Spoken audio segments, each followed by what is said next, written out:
Hello and welcome to another Coffee with Developers. I'm here with Oliver Sturm, one of the people we invited to give a masterclass or workshop at our WeAreDevelopers World Congress in July in Berlin. So I just want to learn more about what he has to say and what you can expect from his workshop. So without further ado, hello Oliver, how are you doing? Yes, hello, Chris. I'm good. I'm good. Thank you for having me.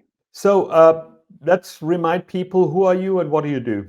Yes, all right. So I'm Oliver Sturm. I work with a company called DevExpress, DevExpress. We make components for developers. Many people use those, typically UI components, some libraries and that sort of stuff historically. And I am the training director there. So that's what I've been doing for the last, I think, 13 years or so, even though I've been with the company even longer, but that's my main business these days.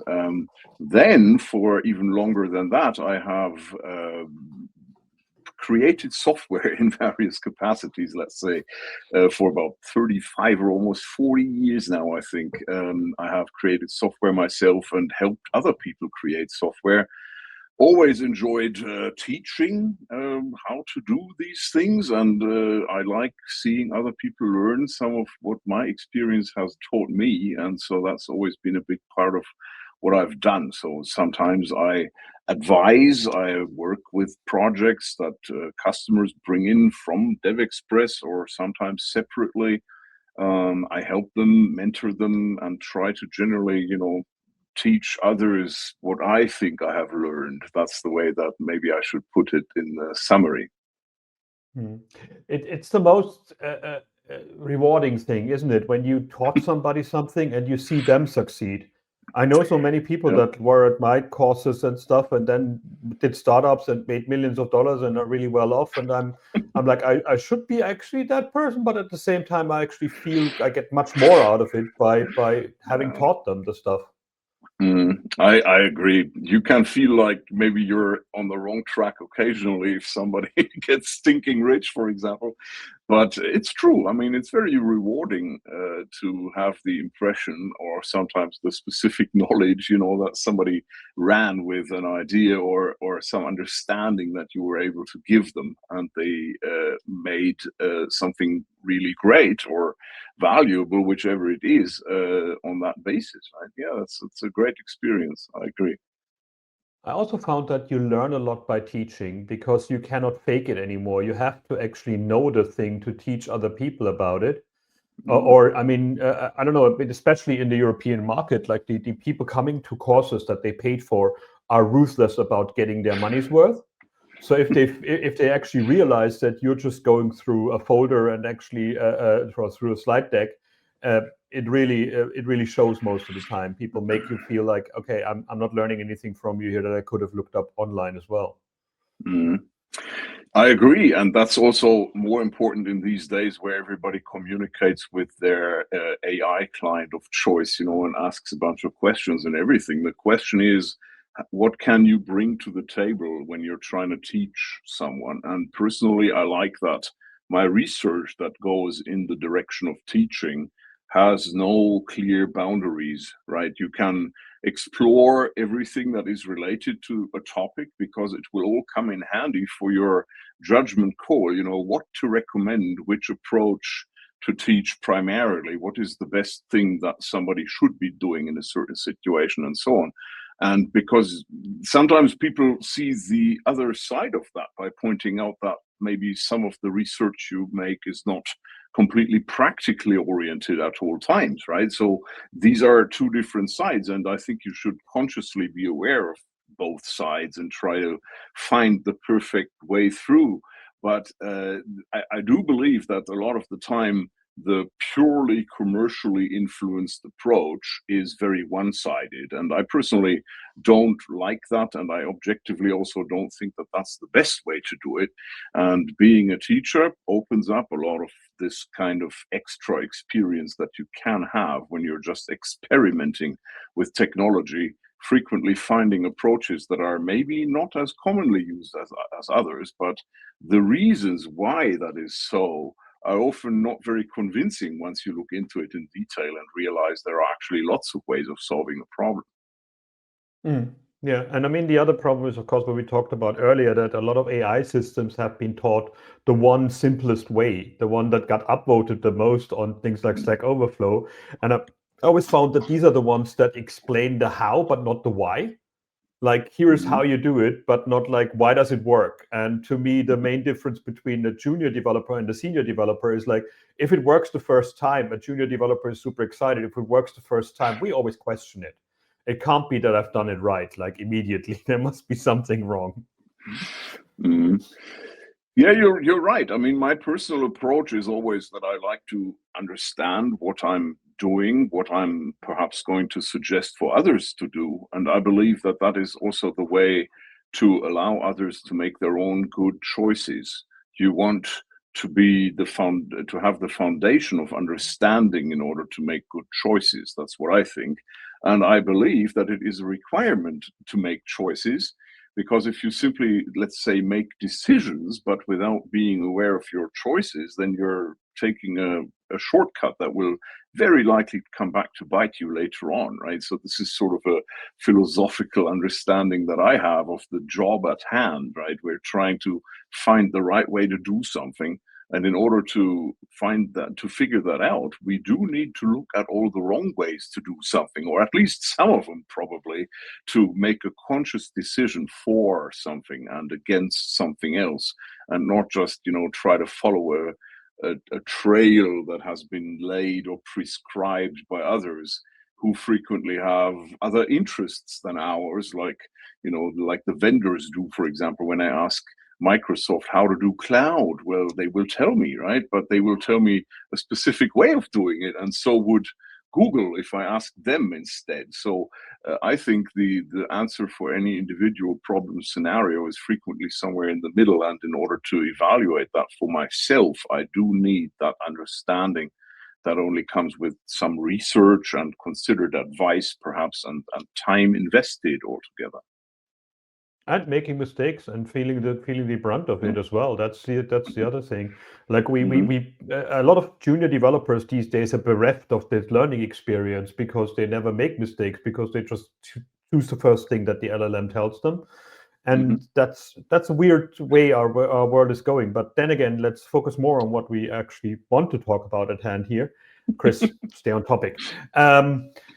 So what are you planning to present at what's the workshop that you proposed at the Congress? Yes. What are people going to learn from you? Everything we discussed so far perfectly fits in with that, right? Otherwise, I wouldn't have gone on about it either. So the workshop is technically about modern architecture. That is like a summary expression, I believe, that comes up in the abstract somewhere. I do mention certain specific patterns like CQRS and event sourcing, for example, as architectural patterns. Also microservices, which to me is both an architectural and also a bit of a philosophical thing that comes into it. Other specific technologies, I believe, are also mentioned in the description, like GraphQL as a data querying system, facade front end type of thing, and so on, right? So there are various points there, but I think one of the very important aspects of this day, because in the end it's just a day, even though it tries to cover some important aspects of all these big technologies, one of the important bits really in there is to present the idea that there is a lot of variety there, exactly like what we just discussed about the decision-making process, and that you have the freedom to make such decisions. Importantly, for example, in aspects like your eventual deployment, will you choose to create a system that is distributed in its deployed nature? Is it going to run scalably on a variety of different machines or virtual environments or whatever else? Or is it going to be at the other end of the spectrum, a monolithic application that hopefully still has a fantastic structure, right? But that is nevertheless a completely different deployment format. And one of the learning experiences I think that I'm really trying to push in this day is that you can have all this freedom if you decide to make those choices sort of the right way. And that's an important part of it that is very largely non-technical, but that I think I managed to convey quite nicely in this workshop anyway throughout the day. So when it comes to the topic that you're covering, like what is one thing that actually annoys you when people talk about it publicly? What is one thing that you just say like, oh God, that's coming up again?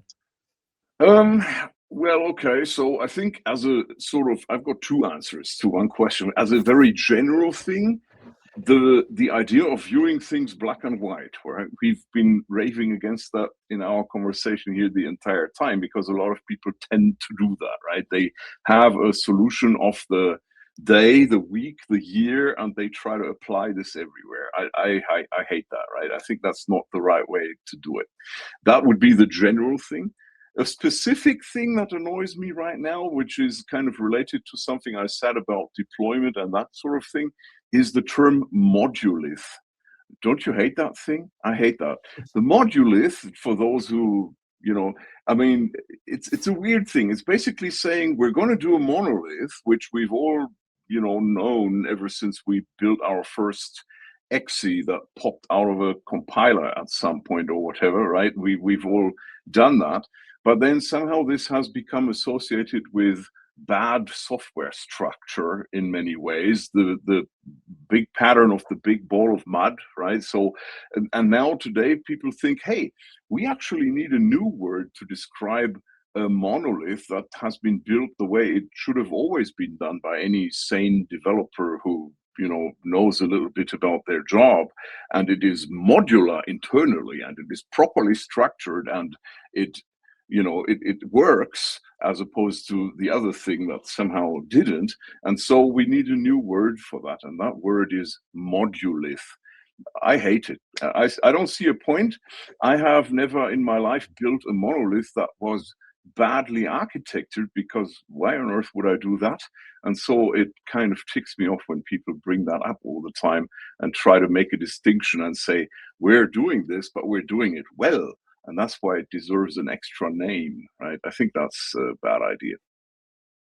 Well, I mean, every time we come up with new names and stuff and terms for things, it feels, I don't know, to me it feels like one of those marketing-y things where it's like, oh, we need a new term for it, like we now do this, and you're like, I just had another coffee with developers and we talked about how prompt engineering came and went.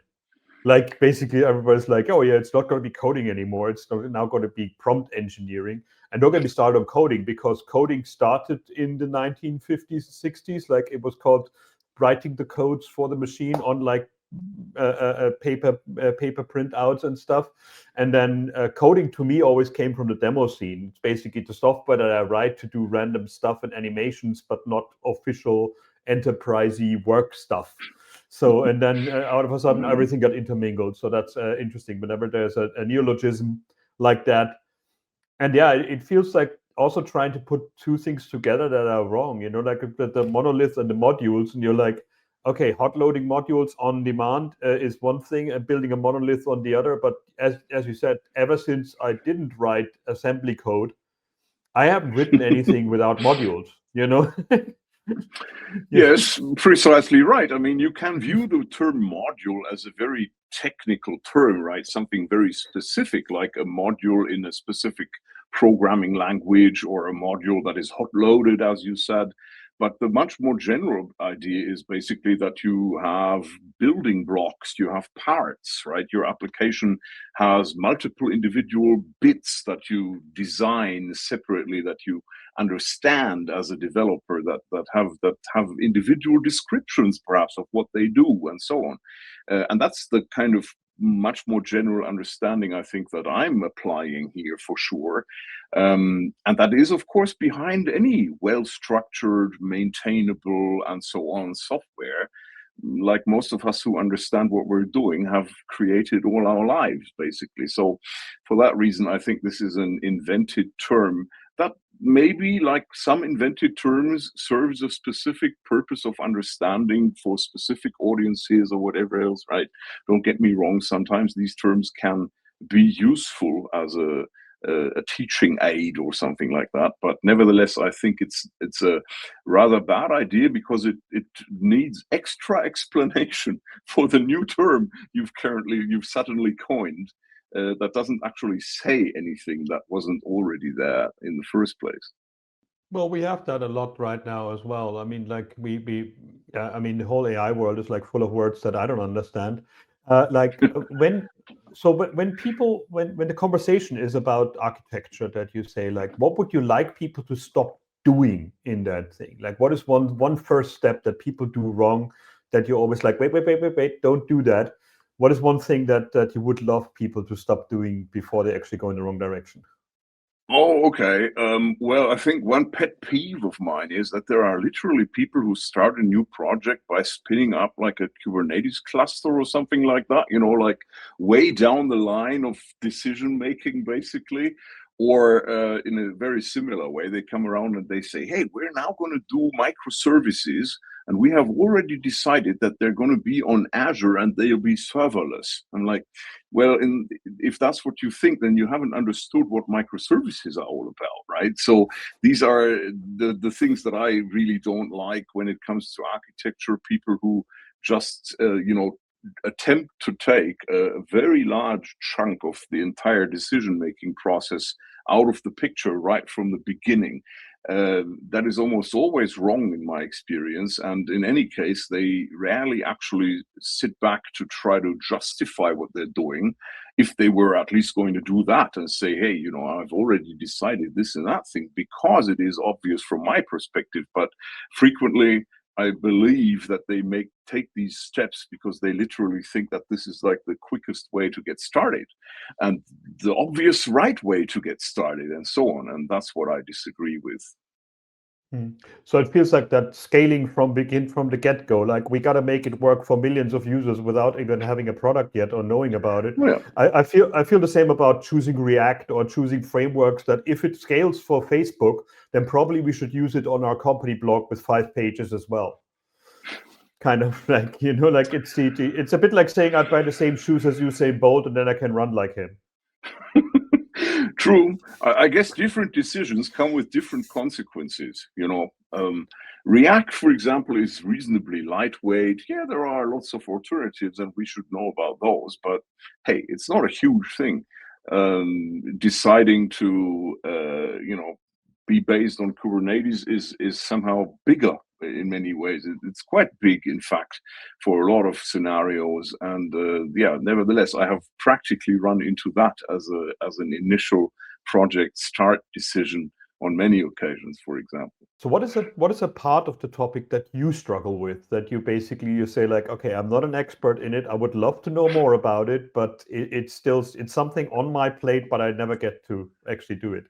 I believe I do come across topics that I'm not immediately familiar with. And I would say that when it comes to the application of my architectural ideas, then that would frequently be in the customer's domain, right? Because obviously, whatever an application system actually does in the end, that is something that I might not be familiar with at all in the beginning or even after a while.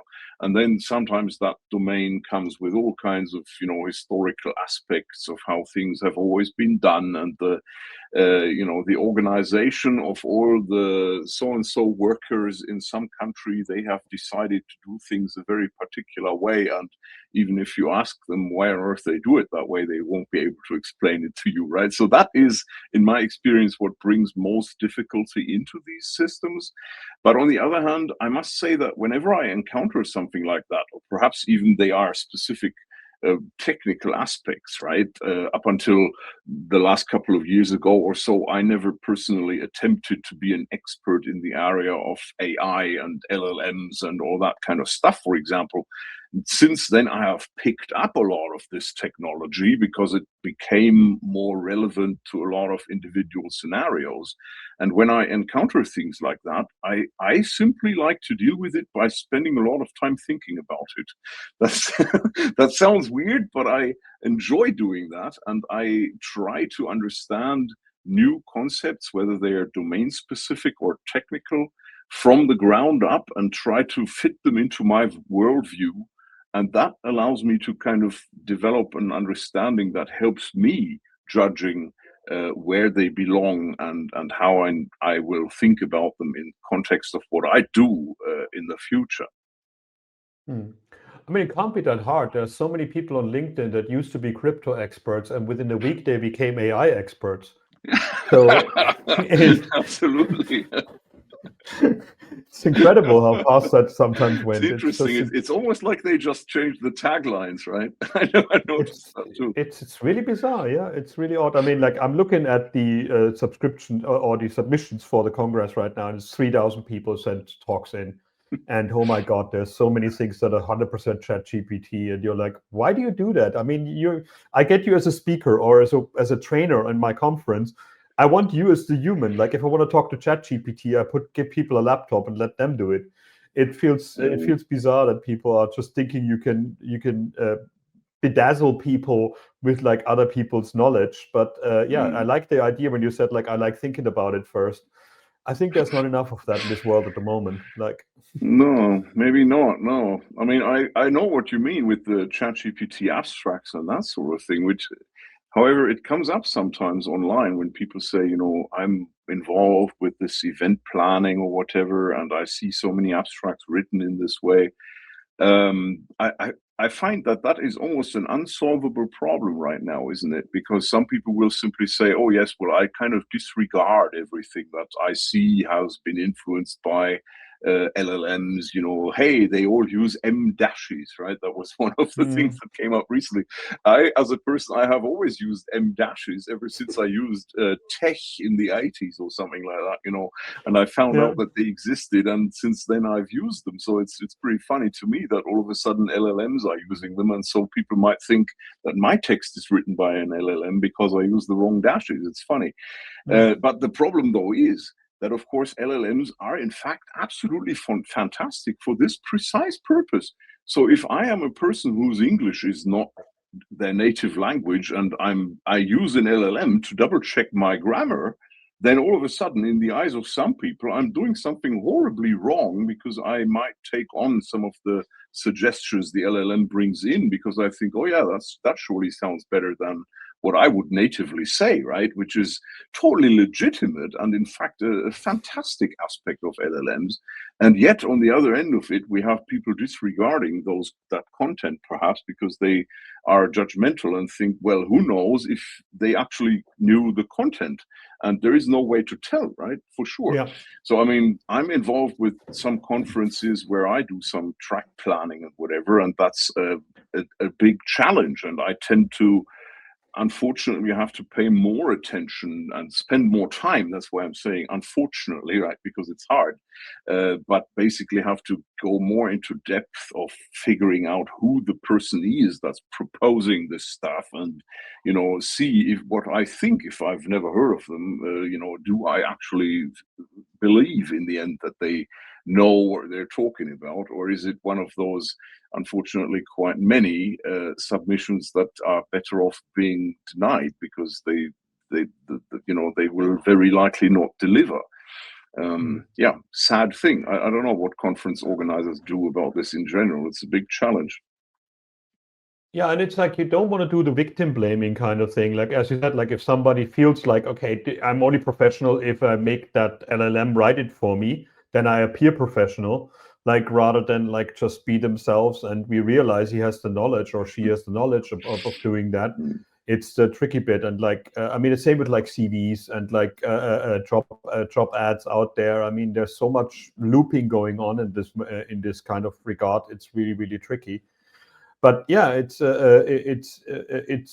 enabling people to do more than they think they can do. But I think it's also a danger of like just letting the machine do it. And I mean, it's the same with like generating images, generating videos, like letting AI do the creative for you. We just had it in a live show where we talked about like how AI is making everything boring because everything looks so perfect that the quirkiness of things is out of the picture. Like the individualism of it is like when every picture looks the same, then you're like, yeah, why should I even go for it? Like it's very. I mean, I love that kids actually use the term "that's AI" for when they think something is not true. Like I've seen German kids do that right now. Like somebody boasts and the other one says like, "Oh, that's AI," and you're like, "What?" Like in normal conversation.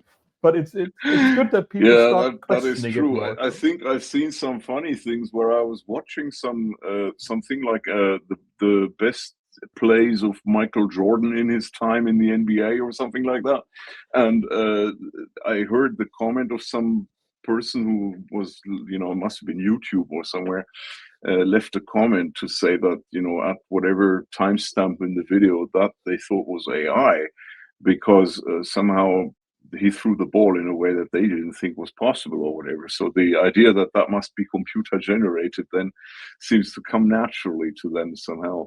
I guess in reality, it's just difficult to find the perfect boundary line, and as hypothetically speaking, as an author of some content, I wouldn't know exactly where to draw the line either, right? So if I was like having to write something in a language that I only know in a rather mediocre way, and I'd be like trying to dig out some of my school French or whatever to write something up, I would be tempted to stick it in an LLM. And if the LLM says to me, well, this sentence right there, that's not how you should say that, right? Better do it like this way, then, well, who am I to know? I would probably accept that idea, because why on earth not, right? We've been using grammar checkers in Microsoft Word for a long time, or wherever we go, right? Language tool and whatever else. And that's what these tools are basically for. So why should I suddenly begin to disregard what they tell me, to make myself sound bad just in order to prove that I did it myself? That's a pretty strange way to think about it, isn't it? Well, it's interesting because spam mails and like phishing mails and stuff deliberately put like typos in it, so it looks like it wasn't generated but done by people. Mm-hmm. So Yeah. so the imperfection is basically in this case a misdirection. It's really fascinating to see. Now back to your topic. Where can people where can people learn more about the topic that you're going to cover, and where do you get inspiration for it? Yeah, okay, well, it's a little difficult to say because we're talking about a whole day workshop with a lot of individual topics, right? So it's, I think, as far as the technology goes, individual parts that I will talk about, like specifically, how does GraphQL work and that sort of thing. There are obviously lots of primers for these kinds of topics out there as it goes. The thing that I'll be talking about a lot is how it fits the bigger picture of what we're doing today. And interestingly, even if you work with AI tools, since we can't quite drop that topic half the time here, it is nevertheless something that you still need to know, because the AI is not going to make very good decisions in that regard for you, right? That's a fact. They don't do that. So you want to know how this stuff works and how it fits together and which bit is the right solution for what purpose, right? So I will spend a little bit of time during the day, for example, talking about how GraphQL also provides a fantastic facade, which is very interesting in all sorts of software migration projects. Hardly anybody, as we know, begins on the green field these days. We all have existing software that needs to be ported, APIs that need to remain compatible, the old data storage that we still want to use, whatever it might be. And GraphQL is a fantastic solution that fits into this picture in particular, which is not something that is a primary function of what GraphQL was created to do, but it is an observation of what still actually works anyway. I think how much inspiration do you get from people in your workshops and working with clients? I always found that like the things that I do and then I see what people do with them teaches me so much. Yes, that's exactly right. I kind of stopped in the middle when I saw that you were disconnected. So I was going to say that my inspiration for myself is actually a lot about what other people do and what other people want, because I was going to bring up as an extension of the question, how can you learn about the subject, that you need to actually go and do a lot of things in order to learn about them. That's a very important thing. And in particular, as I was saying, about how stuff fits together, right? So what I recommend for people to do who want to get into this kind of thing, architecture and creating bigger software systems and so on, is that they need to find projects to work on and try it for themselves. because they will never be able to learn everything secondhand, that you have to know about the topic. It only opens up for yourself when you actually try to do it. And in the same way, I personally get a lot of inspiration from seeing other people try to do it. Or of course, at events perhaps where other people talk about what they've done, I also like to listen to that. And I always feel that I learn something, even if I already know the topic, or maybe I don't agree with everything the presenter says, but frequently there is something in there that I can pick out and say, well, that is an interesting thought to me. Never mind that this bloke might have run off in the wrong direction for my own personal taste or whatever, but that was nevertheless an interesting thought. And that's what I find constantly inspiring, therefore, to listen to what other people do, what they're trying to achieve, what the projects are that they work on, and the solutions that they found. And I think practicing this for yourself is really the best way long-term to actually learn more about the topic, pretty much any topic, but a complex thing like this in particular. And at the same time, that is also what inspires me frequently to sit down and think, hey, how would I have done that, right? What is the idea for me? How would I have solved the problem? And if I feel maybe instinctively that the presentation kind of took a wrong turn somewhere for my taste, right? Then I sometimes sit back later, and as I said, I enjoy thinking. So I'll just try to understand for myself, where did this instinctive understanding actually come from? Why did I react to that in my head and think, hey, that was not how I would do that? So what's the difference, right? And so on. I try to analyze these things for myself. That's how my brain keeps busy or something when I'm not doing anything else. And I think that's an important thing for me to continuously try to learn a little more about myself and other things I look at, and technical topics as an extension of that. And I love that people publish examples how they've done things.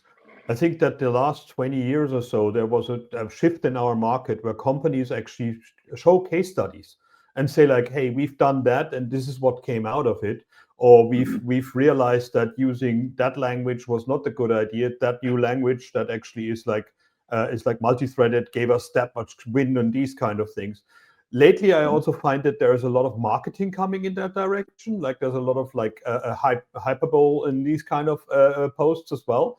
But I find it really good that so many times you see how the sausage is made because people actually realize that it's beneficial to tell the world about it. Yes, I agree. And typically, I think you can take away from that primarily what kinds of aspects led to a decision, right? Because if these papers are any good, then they will, of course, describe precisely the problem scenario that they were trying to solve.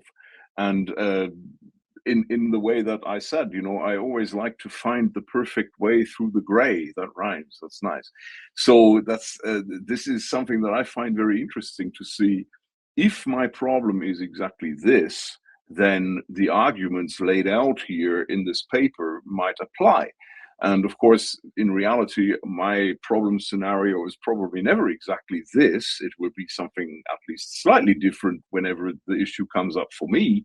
And then my job is still to be able to kind of judge which of those decision parameters are interesting for my decision, and how is therefore my outcome, my solution, perhaps similar or different compared to what the description said that you were alluding to, right? So for those reasons, I also like reading this, and it kind of feels to me like I'm kind of constantly adding to my own experience in a way, even if these are secondhand experiences, but you can still sort of pull this all in. This is also something that LLMs are not good at doing right now. We humans, we have almost unlimited context. And as a result, I feel that I constantly stack more into it, and therefore find myself being able to make even better decisions. That's exactly what I strive to do, at least. Cool. So, what are you most excited about the World Congress? Like, why did you send the paper in? What excites you about that event? Well, I've never been there for a start. For one reason or another, the last couple of years that didn't happen. And I've heard that it's a big event where a lot of people I know have spoken before and so on. So you know how it is as a speaker, you get curious about these things and you just want to see how it is, right? I do get the impression also that the structure of the event is in many ways different from other types of, more technically oriented conferences, perhaps, and so on. So I expect to see an event that is a bit different from many others. Perhaps that would be the best summary answer right there. And that makes me very curious about it, of course.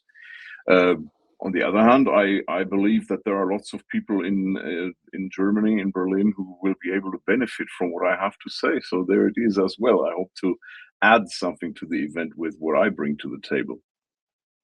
Excellent. Well, let's then see what you can bring to the table and see how it goes down with our audience. I mean, it's I came from Microsoft, Mozilla, Yahoo to this company, and it just cracks me up that we have like a 15,000 people event, and the team is 50 people. Like the amount of like doing things on a shoestring in this company and then rolling out that event for like 10 years now is just absolutely amazing to me. And this year we completely overshot the mark because we're going to do the Berlin one, we're going to do one in America, we're going to do one in India. So let's see how that one helps me to not freak out.